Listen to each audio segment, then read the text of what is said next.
Well, I don't know what Roy Ray was thinking. I mean, he should have told me or somebody that he was going hunting. I mean, when a man disappears for more than 48 hours, you just have to think the worst, right? I was sure he was shacked up with that woman who'd been chasing him around when I was in New York City. I hear things, people been talking. I mean, it's getting around that Roy Ray and I are seeing each other again. I don't know how that happened because, I mean, we live so close together. It's not like he has to drive over to see me or nothing. So his truck isn't parked in my front yard in the morning or nothing. I just told a couple of girls at the beauty salon, that's all.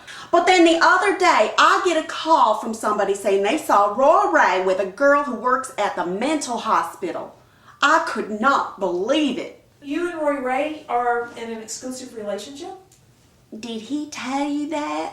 Because if he did, he ought to tell me too. When Roy Ray left and didn't come back, I thought for sure he'd run off with that woman. I mean, he didn't say he was going hunting. Although when I called Owen and he come over, he saw that Roy Ray's best bear rifle was gone, so we kind of figured he was off in the woods.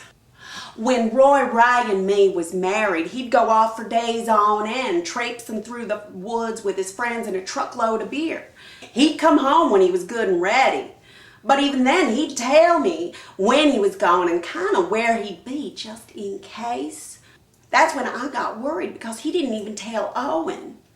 What if Roy Ray had taken the rifle just to make it look like he was going hunting for bear, when in fact he went to go hunt for something else? And then my friend called her friend who was a supervisor over at the mental hospital.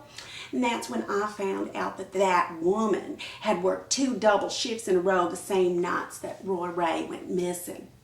I can't tell you how I was relieved about that. So when Roy Ray came home, were you angry? Well, I would have been until I saw Owen pull up to Roy Ray's house with Roy Ray strapped to the hood of his own truck like a deer. I mean, I thought it was the funniest thing I'd ever seen. I went and I got my camera and I took pictures. You know what was funny? He thought it was real funny.